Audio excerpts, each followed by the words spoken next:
ndị ichie na ndị echiri echichi, ndewonu. Abụ m Nwaada Echewena Nneoma. Abụ m onye Umuodumaweke Autonomous Community Amin. Ana m aga akwụkwọ na Emekaraha Foundation School Iberejere. Ihe m jiri bịa n'ụbọchị keta bụ ilulu. Ilu bụ mmanụ ndị Igbo ji eri ji. Okirikiri ka a na-agba ukwu ose, anaghị arị ya elu.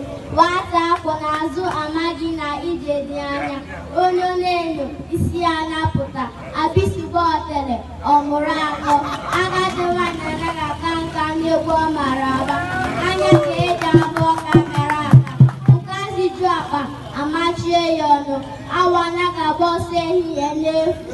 Anaghị eji ọtụtụ ama njọ ahịa. Mmiri dọrọ n'ejuju dọrọ nkịta. Nwata na-agba surugede amaghị na surugede bụ egwu ndị mmụọ. Ji ibu n'ọba